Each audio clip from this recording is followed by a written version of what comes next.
Praise the Lord.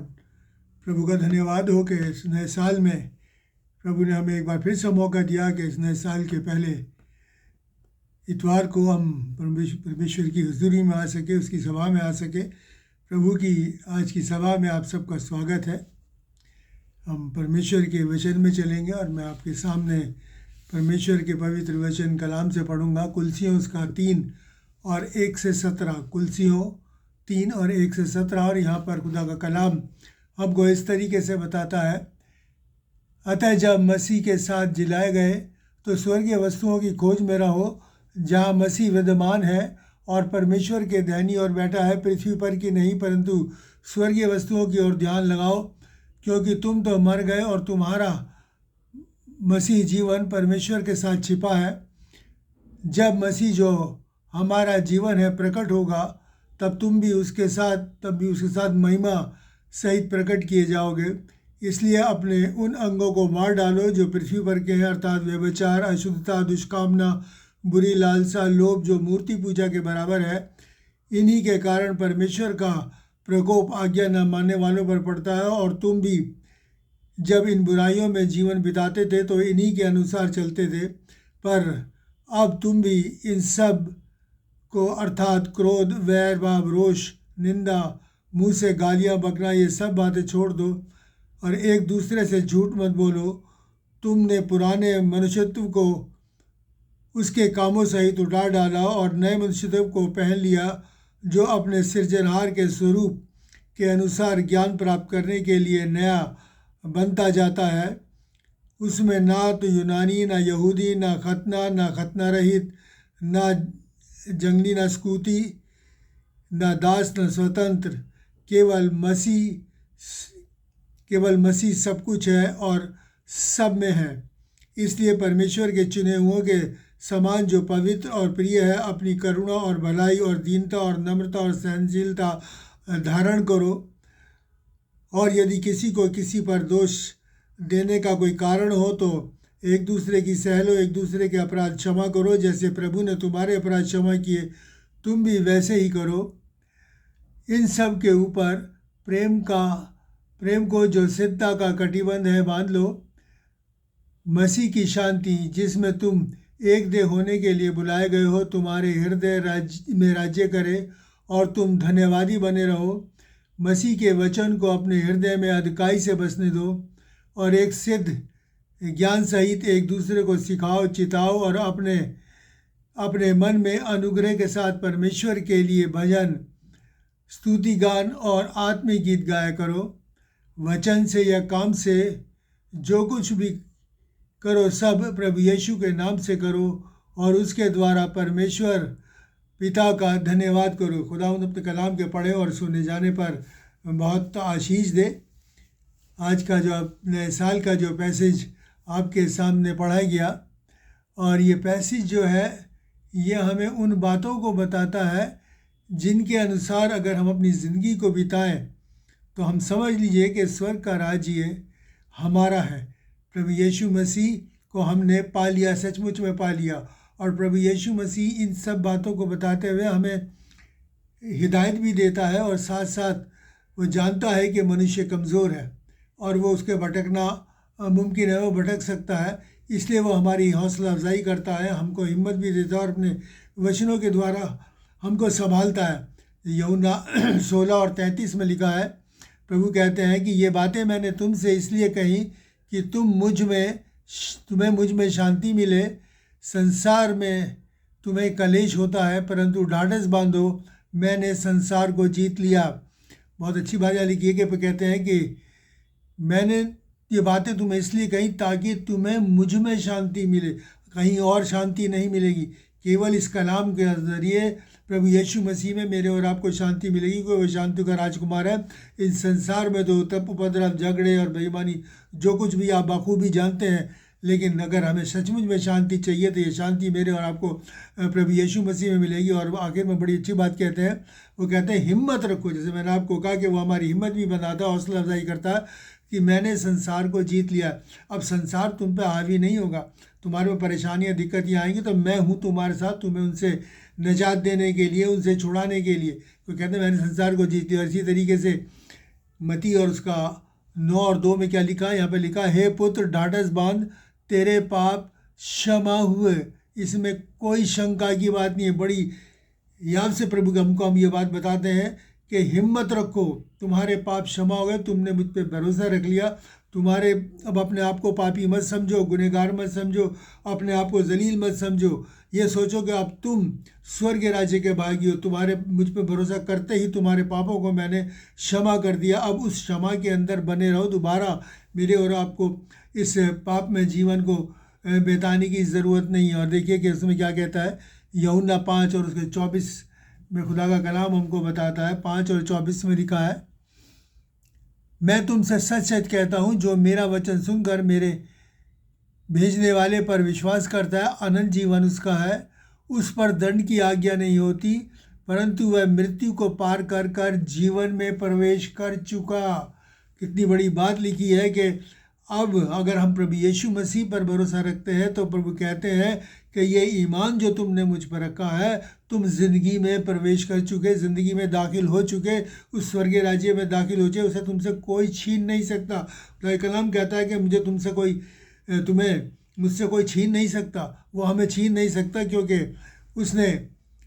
हमने प्रभु यीशु मसीह पर विश्वास किया। ये ईमान हमारा रक्षक है और हमारी हिफाजत करता है। और इसी तरीके से देखिए यूहन्ना 14:6 में लिखा है, यीशु ने कहा, मार्ग, सत्य और जीवन मैं हूँ, बिना मेरे कोई पिता के पास नहीं पहुँच सकता। अगर हमें स्वर्गीय पिता के पास जाना है, उस अपनी बाप के पास जाना है, तो ये रास्ता प्रभु ये केवल और केवल प्रभु यीशु मसीह में होकर जाता है। और यही बातें जो है खुदा का कलाम हमको इन वचनों में जो अभी हमने पढ़े उनमें बताता है। इसको आगे हम देखेंगे विस्तार से कि किस तरीके से है। और इन बातों पर मेरे और आपको ध्यान देना बहुत ज़रूरी है अगर हमें उस नजात के अंदर बने रहना है। और देखिए परमेश्वर का वचन शुरू में क्या कहता है कि तुम मसीह के साथ जिलाए गए तो स्वर्गीय वस्तु में खोज में रहो, जहाँ मसीह विद्यमान है, मतलब जहाँ पर मसीह है उसके दाहिने हाथ बैठा है, पिता के परमेश्वर के दाहिने हाथ बैठा है। पृथ्वी की नहीं स्वर्गीय वस्तुओं की खोज में रहो, क्योंकि तुम तो मर गए थे और तुम्हारा जीवन परमेश्वर के साथ छिपा हुआ है। स्वर्गीय वस्तुएं क्या है, कौन सी है वो बातें जो कि स्वर्गीय हैं और जो हमको जिन बातों का हमें ध्यान करना है, जिन बातों की हमें खोजना है। मैं आपको बताना चाहता हूँ, पवित्र आत्मा का फल अगर हमारे ज़िंदगी में लगा है, हमारी ज़िंदगी में उपजा है, तो ये समझ लीजिए कि ये स्वर्गीय वस्तु है, क्योंकि इसमें सब कुछ उम्र है। जिसमें पवित्र आत्मा मौजूद है तो समझ लीजिए अगर हमने इस फल को अपनी ज़िंदगी में लगा लिया, अगर हमारी ज़िंदगी में पाया जाता है, तो हम स्वर्गीय वस्तुओं की खोज में नहीं बल्कि स्वर्गीय वस्तुओं को पा चुके। इसलिए कहते हैं स्वर्गीय वस्तु में ध्यान। पवित्र आत्मा का फल क्या है, मैं शॉर्ट पढ़ दूँ आपके साथ। गलतियों 5 उसके 22 में लिखा है, आत्मा का फल क्या है, प्रेम, आनंद, धीरज, कृपा, भलाई, विश्वास, नम्रता, संयम। ऐसे कामों के विरोध में कोई भी व्यवस्था नहीं है, कोई भी व्यवस्था नहीं है।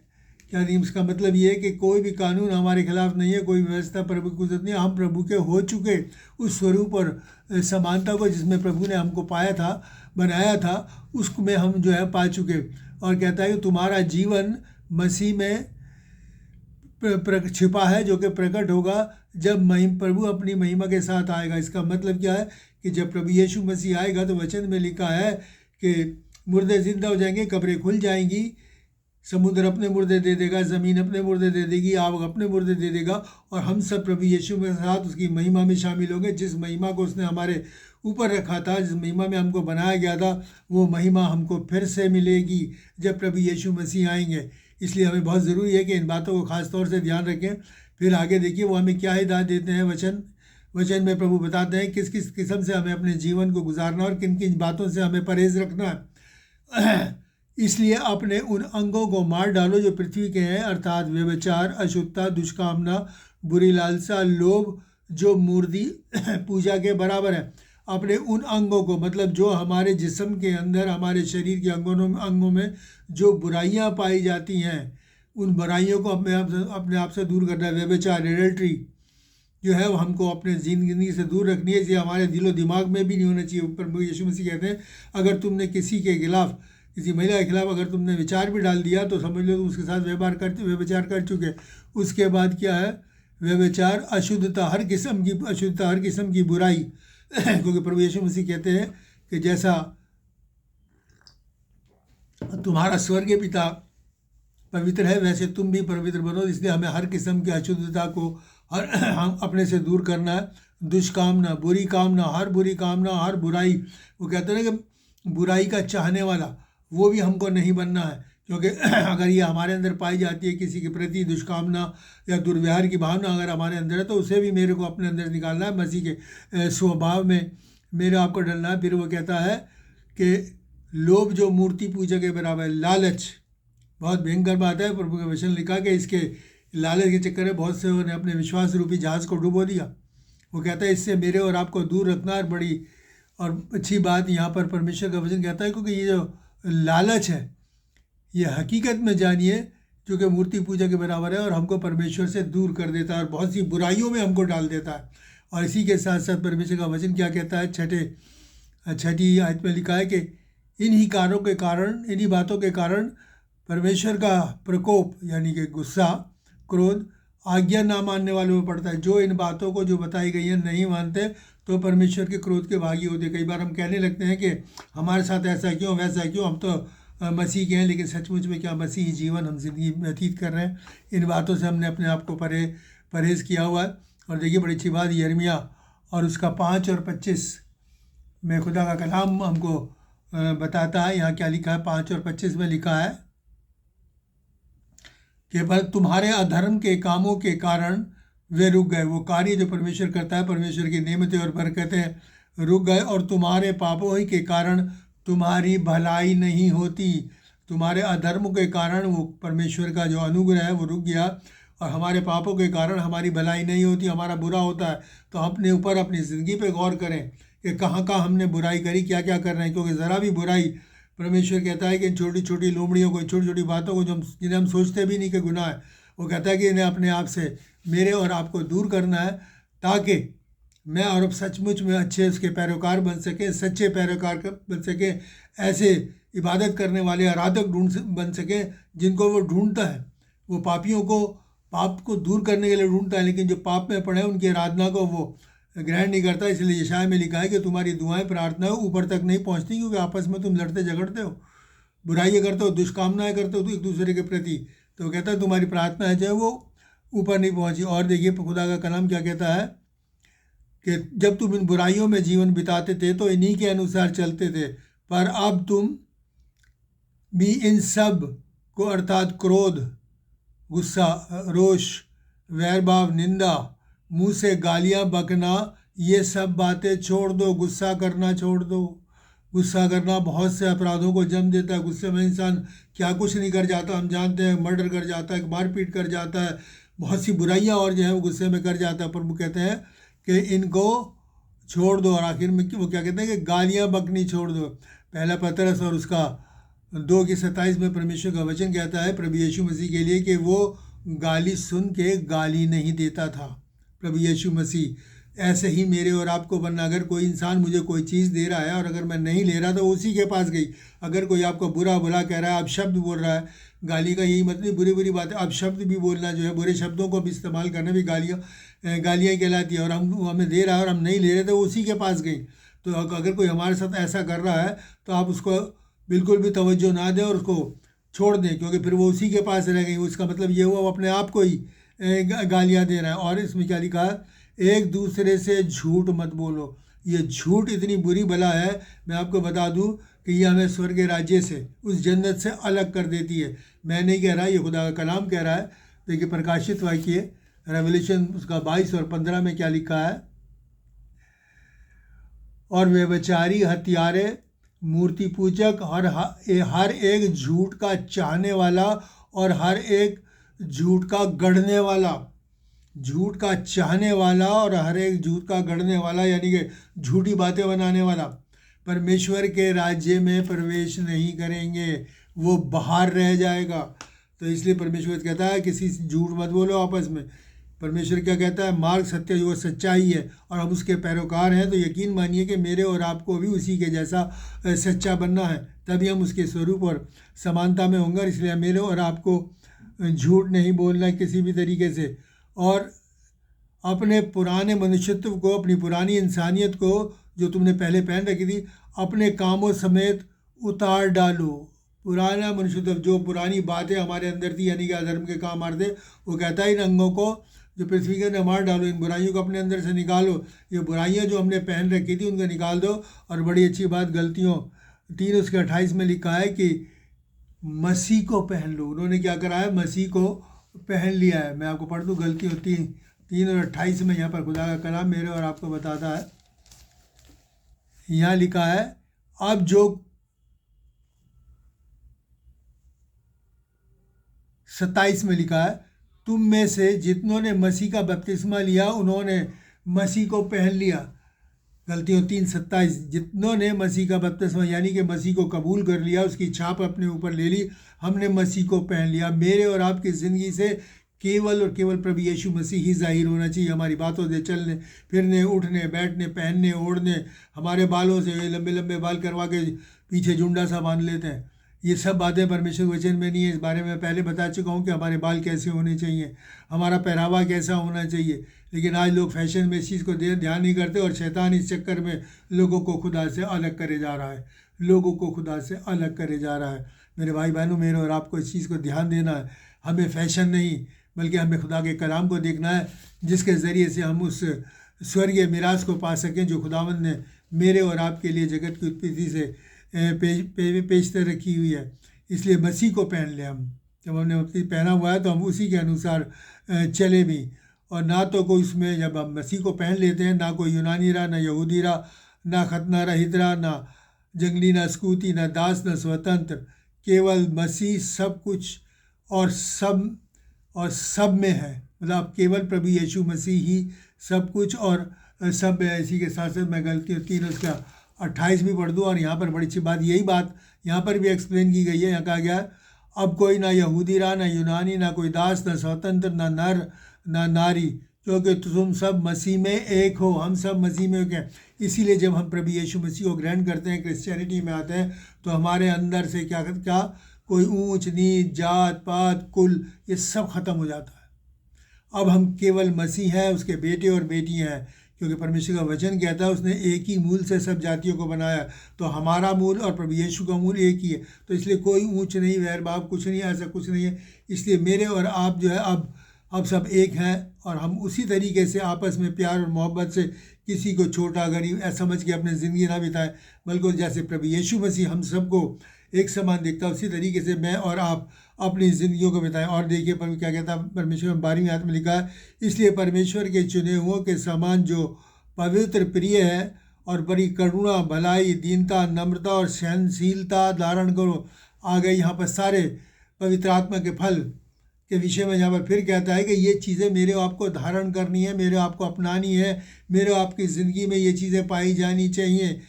किसके? परमेश्वर के चुने हुए के समान जो पवित्र और प्रिय हैं। अगर हम परमेश्वर के चुने हुए हैं तो पवित्र आत्मा का फल हमारे जीवन में आना चाहिए, तब हम परमेश्वर के प्रिय हैं। और अगर नहीं हैं तो हम उसके लिए तैयारी करें, प्रयत्न करें, कोशिश करें। परमेश्वर का वचन कहता है, अभ्यास करते करते जिनकी इंद्रियां अभ्यस्त हो गई हैं, जिनकी इंद्रियां पक्की हो गई हैं भले और बुरे के ज्ञान को पहचानने के लिए। इसलिए मेरे और आपको इस पवित्र आत्मा के फल को अपने जीवन में लाने के लिए अभ्यास करना है, हमें प्रैक्टिस करनी है। अभ्यास का मतलब हमें प्रैक्टिस करनी है ताकि हम इस काम में सिद्ध बन सकें। यही परमेश्वर की इच्छा है। और आगे कहता है, यदि किसी पर दोष का कोई कारण हो तो एक दूसरे की सह लो, एक दूसरे के अपराध क्षमा करो, जैसे प्रभु ने तुम्हारे अपराध क्षमा किया। अगर हमारे ऊपर किसी ने हमारे साथ बुराई की है, किसी पर अगर उसने हमारे साथ ये बुरा किया होगा, तो प्रभु यीशु मसीह यहाँ पर फरमाते हैं, वो कहते हैं कि एक दूसरे की सह लो। ये सहना सबसे बड़ी बात है, क्योंकि प्रभु यीशु मसीह ने भी हमारी सही, हमारी बुराई सब कुछ सहा, हमारे अपराधों को अपने में लिखा। और लिखा है परमेश्वर के वचन में लिखा है कि वो इस तरीके से खामोश रहा, कैसे? जैसे भेड़ अपने बाल काटने वालों के सामने खामोश रहती है, वो इसी तरीके से खामोश रहा और सब कुछ सहता रहा, किसी को बुराई के बदले बुराई नहीं करी। और इसी तरीके से अगर हमें उसके स्वभाव में, उसकी नेचर में, उसके मिजाज में अपने आप को ढालना है, तो मेरे और आपके लिए ज़रूरी है कि हमें इस काम को करना है कि एक दूसरे की सहना है, एक दूसरे को रिवोल्ट नहीं करना। उसने कुछ कहा तो हम भी गुस्से में कुछ कहें, ऐसा नहीं करना। मेरे और आपको सहना है। और क्या कहता है? एक दूसरे के अपराध क्षमा करो। जैसे हमारे अपराध क्षमा हुए वैसे तुम भी एक दूसरे के अपराध क्षमा करो। अगर हम ऐसा नहीं करते तो प्रभु कहता है कि फिर मैं भी तुम्हारे अपराध क्षमा नहीं करूँगा। इसलिए ज़रूरी है अगर किसी ने हमारे खिलाफ़ कुछ किया है, कोई गुनाह किया, तो हम कहें खुदा माफ़ कर। और प्रभु यीशु मसीह क्या करता था, वो जब उसके खिलाफ़ कोई भी ऐसी बात की जाती तो लिखा है कि वो अपने आप को उस पर सच्चे परमेश्वर न्यायी के हाथ में सौंपता था। आगे हम देखेंगे। और वो न्यायी के हाथ में सौंपता था ताकि वो प्रभु यीशु मसीह उसके लिए विनती करता था। उसने कहा अपने सताने वालों के लिए प्रार्थना करो। जिसने भी हमें कुछ कहा हमें उसके लिए दुआ मांगनी है, हमें उसके लिए दुआ मांगनी है ताकि उसका पाप, उसका अपराध जो है वो क्षमा और वो भी एक अच्छा इंसान बन सके। और लिखा है इन सब के ऊपर प्रेम को जो सिद्धता का कटिबंध है बांध लो। कटिबंध मतलब कमरबंद जो है वो बांध लो। हमारी कमरें मोहब्बत से बंधी हुई होनी चाहिए, क्योंकि परमेश्वर का वचन 1 यूहन्ना 4:8 में कहता है कि परमेश्वर प्रेम है। इसका मतलब क्या हुआ, उस परमेश्वर से हमारी कमर बंधी हुई ताकि हमारी कमरें झुके ना। हमारा जो चाल चलन है परमेश्वर के प्रेम में सिधाई के साथ हो। और इसलिए हमें अपने आप को तैयार करना है ताकि हम किसी भी तरीके से, फिर शैतान मेरे और आपको झुका नहीं पाएगा अगर हमारी कमरें उस प्रेम से बंधी होंगी जो परमेश्वर है। और आगे क्या लिखा है, मसीह की शांति जिसके लिए तुम एक देह होकर बुलाए भी गए हो तुम्हारे हृदय में राज्य करे। मसीह की शांति, पीस ऑफ द लॉर्ड, प्रभु यीशु मसीह की जो शांति है वो उसकी क्या लिखा है, उसकी शांति के लिए जिसमें एक देह होके बुलाए गए हो।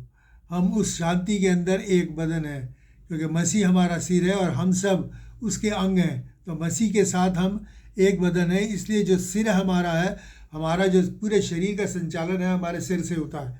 और सिर ही सब कुछ पूरे शरीर को कंट्रोल करता है और हमें सारे जो ऑर्डर्स वहाँ से मिलते हैं। इसीलिए प्रभु यीशु मसीह जो हमारा सिर है उसने सारे ऑर्डर जो हैं ये कैसे हमें करना है, क्या करना है, इस पाक कलाम में मेरे और आपको दे दिए हैं। अब मेरी और आपका फ़र्ज़ है कि हम इसके अनुसार, इसके मुताबिक अपनी ज़िंदगियों को बसर करें ताकि हम सचमुच में परमेश्वर का जो राज्य है वो हमारे हृदयों में वास करे, हमारे दिलों में वास करे और हम मसीह के होकर सचमुच में मसीह होकर जिन्हें और लिखा है कि राज्य करे और तुम धन्यवादी बने रहो, हमेशा धन्यवादी बने रहो।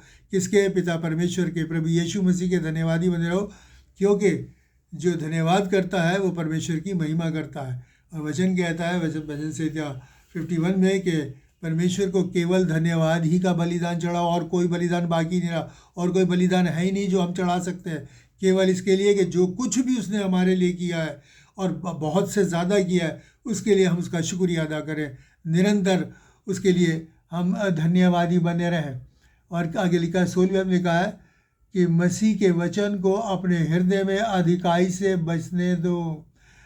खुदावंद यीशु मसीह का जो ये कलाम है, ये वचन है, इसको बहुतायत से अपने दिलों में बसने दो। ये तुम्हारे दिलों में बसा रहे, तुम्हारे दिलो दिमाग शरीर प्राण आत्मा से दूर ना होने पाए, क्योंकि यही कलाम जो है मेरे और आपको उस दिन ज़िंदा करेगा और प्रभु के साथ उस महिमा के साथ मेरे और आप प्रकट किए जाएंगे। वरना अगर हम लोगों ये मसीह का वचन अगर मेरे और आपके दिलों में नहीं है तो समझ लीजिए कि हमारी ज़िंदगी बेकार है, हम बिल्कुल जहन्नम के वारिस हो चुके हैं। इसलिए लिखा है कि इसको अधिकाई से बसने दो, यानी कि बहुतायत से इसको बसने दो और सिद्ध ज्ञान सहित एक दूसरे को सिखाओ, चिताओ और अपने मन में अनुग्रह के साथ परमेश्वर के लिए भजन, स्तुति गान और आत्मिक गीत गाया करो।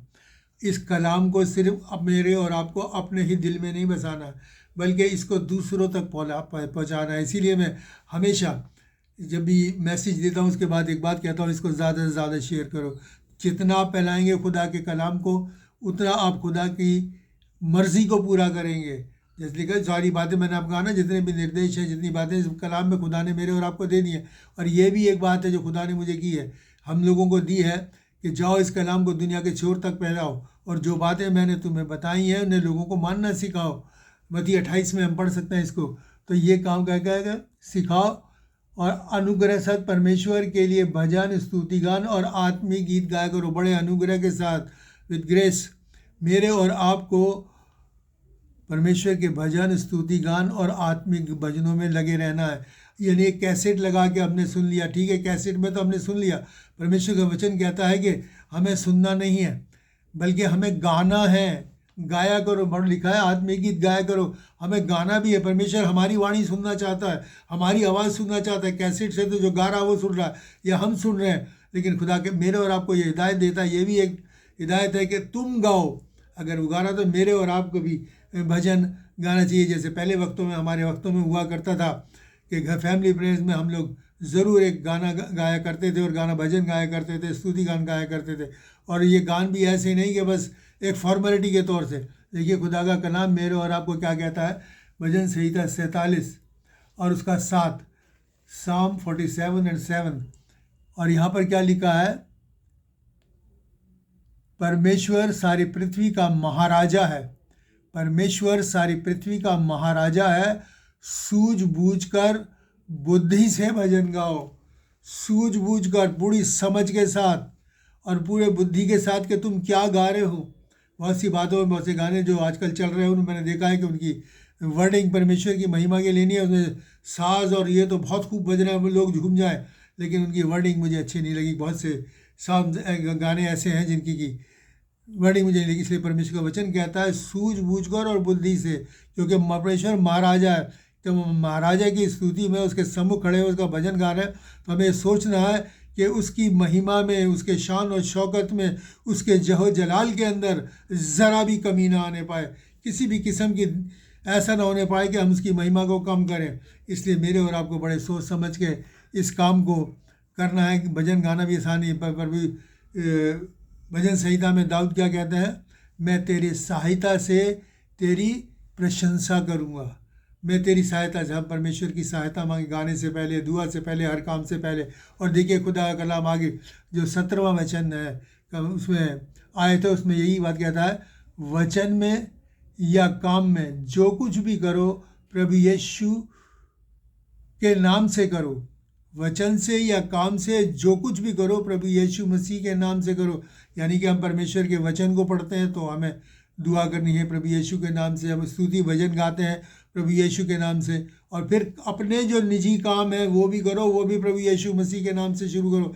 इसलिए लिखा है कि वचन से या काम से, अगर अपनी ज़िंदगी का कोई भी काम हम शुरू करना चाहते हैं, कुछ भी काम शुरू करना चाहते हैं, अगर हम कोई, हमने मान लिया घर लेना है, हमने गाड़ी लेनी है, हमने कोई और चीज़ लेनी है, तो हम इसको पहले दुआ में रखें खुदा के सामने और खुदा से मांगे। वो उसे मखसूस करेगा आपके लिए चुनिंदा जगह और सही चीज़ रखेगा, आपको गलतियों से और परेशानियों से बचाएगा, तमाम उसके अंदर पाए जाने की बुराइयां जो हैं वो दूर करेगा और आपको मखसूस करके वो आपको देगा, क्योंकि आपने उससे मांगा है और वो अपने मांगने वालों को देता है। और उसके आगे क्या लिखा है, और उसके द्वारा परमेश्वर पिता का धन्यवाद करो। किसके द्वारा? प्रभु यीशु मसीह के द्वारा परमेश्वर पिता का मेरे और आपको धन्यवाद करना है।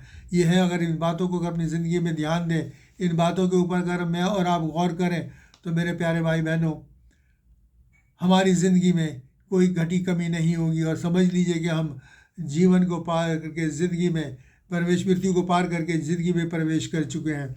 ये खुदा का कलाम है जो मेरे और आपको देता है। इस जो मैसेज आपके सामने पड़ा, इसका पैटर्न बिल्कुल आए हमारे बाप की ये दुआ जो लॉर्ड्स प्रेयर है उसकी तरह है। जैसे कि इसमें शुरू में क्या कहा गया कि परमेश्वर के पिता, प्रभु यीशु मसीह की स्वर्ग के पिता की महिमा करके कहा गया है कि जिसमें प्रभु यीशु मसीह वहाँ पर विद्यमान है और पृथ्वी के नहीं स्वर्गीय वस्तुओं की ध्यान में लगाओ, क्योंकि हमारा जीवन है परमेश्वर का, यानी परमेश्वर को महिमा दी गई है।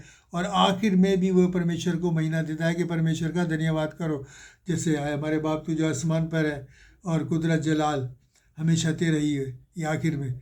तो इसी तरीके से ये पैसेज है। और बीच में जो हमारी ज़रूरतों की चीज़ें हैं, इसी तरीके से इसमें भी बीच में हमारे हमें क्या करना है, कैसी ज़रूरत करनी है, कैसी वो दिया हुआ है। और पहले और आखिर में हमें खुदा की महिमा के दी गई है। और उसके बाद अगर हमारा 18 से और उसकी 25वीं आयत को पढ़ें तो यहाँ पर खुदा का कलाम बड़े अच्छी तरीके से मेरे और आपको बताता है कि हमारा पारिवारिक जीवन कैसा होना चाहिए। हमारा जो जिंदगी परिवार का, जिसमें हमारे सबके लिए दिया है, बच्चों के लिए दिया है, पति पत्नी के लिए दिया है, नौकरों के साथ व्यवहार होना चाहिए। मैं जल्दी जल्दी आपके सामने ये पढ़ूंगा। और यहाँ पर लिखा है, हे पत्नियों, जैसे प्रभु में उचित है वैसे ही अपने अपने पति के अधीन रहो। हे पतियों, अपनी अपनी पत्नी से प्रेम रखो और उससे कठोरता ना करो। हे बालकों, सब बातों में अपने माता पिता की आज्ञा का पालन करो, क्योंकि प्रभु इससे प्रसन्न होता है। हे बच्चों, अपने बालकों को तंग ना करो, ऐसा ना हो कि उनका सांस टूटे। हे सेवकों, जो शरीर के अनुसार तुम्हारे स्वामी हैं, सब बातों में उनकी आज्ञा का पालन करो, मनुष्य को प्रसन्न करने वालों के समान दिखाने के लिए नहीं, परंतु मन की सच्चाई से, परमेश्वर के भय से। जो कुछ तुम करते हो तन मन से करो, यह समझकर कि मनुष्यों के लिए नहीं परंतु प्रभु के लिए करते हो, क्योंकि तुम जानते हो कि तुम्हें इसके बदले प्रभु से मीरास मिलेगी। तुम प्रभु मसीह के सेवा करते हो, क्योंकि जो बुरा करता है वह अपनी बुराई का फल पाएगा। वहाँ किसी का पक्षपात नहीं होता, फेवरेटिज्म नहीं होता। इसलिए मेरे और आपको अपने पारिवारिक जीवन के अंदर भी इन बातों को, जो है परमेश्वर ने इस नए साल के अंदर सारा कुछ मेरे और आपको बता दिया कि हमारा पति पत्नी का रिलेशन, बच्चों का रिलेशन, नौकरों का रिलेशन, नौकरों का हमारे साथ रिलेशन, हम सेवा करते हैं क्या करो, हमें बच्चों के साथ किस तरीके से व्यवहार करना है, कि वो सब कुछ मेरे और आपको दिया। और वो क्या कहता है कि ये ऐसा ही मेरे करना है, क्योंकि अगर हम ऐसा करेंगे तो हमें स्वर्ग में मीरास मिलेगी। और प्रभु कहता है कि मैं किसी का भी पक्षपात नहीं करता, फेवरेटिज्म नहीं करता। करोगे तो पाओगे, नहीं करोगे तो नरक तैयार है, नरक की आग है। इसलिए मेरे प्यारे बहनों, आप सब लोग इन वचनों को ध्यान करो, देखो और इसके अनुसार अपने जीवन को व्यतीत करो। आइए हम दुआ करें। प्रभु आपको आशीष दे। महान और दयालु परमेश्वर, अनुग्रह पिता तेरा धन्यवाद करते हैं तेरे इस कलाम के लिए जो तूने हमको दिया, जिसमें कि हमें तूने बताया कि पिता परमेश्वर के हमें अपने हर काम में पहले और आखिर में पिता परमेश्वर तो ये महिमा देनी है, आदर देना है। और अब आप जो बातें आज हमने सीखी हैं पिता परमेश्वर की, किन किन बुराइयों को हमें अपने अंदर से दूर करना, वो दूर करे और पवित्र आत्मा के फल को अपने हृदय में अधिकाई से बसने दें। हमारे पारिवारिक रिलेशन भी कैसे हों, इसके लिए भी पिता परमेश्वर तू हमें सहायता कर, मदद कर, ताकि हमारी परिवार सुखी हों। परिवारों का बनाने वाला तू है और ये तेरे निर्देश है। और आए बाप आसमानी, इनके अनुसार हम करेंगे तो हम सबका जीवन बड़ा सुखी होगा। इसलिए पिता परमेश्वर सबको बुद्धि, समझ और ज्ञान से परिपूर्ण करते हुए सबके लिए आशीष मांगते हुए प्रार्थना प्रभु यीशु के नाम से मांगते हैं, आमीन। अब हमारे खुदावंद यीशु मसीह का फजल, खुदा बाप की मोहब्बत और पाक रूह की रिफ़ाक़त हम सब के साथ और तमाम मसीह ईमानदारों के साथ अब से लेकर हमेशा तक होती रहे। खुदा का धन्यवाद हो, प्रभु का धन्यवाद हो, उसने हमें दिया। मैं एक बार फिर से शेयर करूंगा, इस वचन को ज़्यादा से ज़्यादा शेयर करें ताकि हमारी ज़िंदगियाँ सुधरे, हमारा पारिवारिक जीवन सुधरे, बच्चों के साथ हमारा रिलेशन सुधरे, बच्चे तरक्की करें और वो मिरास के भागी हो जो प्रभु मेरे और आपको दिया चाहता है। और आखिर में ये जान लें कि प्रभु ने क्या कहा है, मैं किसी का भी पक्षपात नहीं करता। इसलिए हम करेंगे तो पाएंगे, ये खुदा का कलाम है और ज़रूर देगा।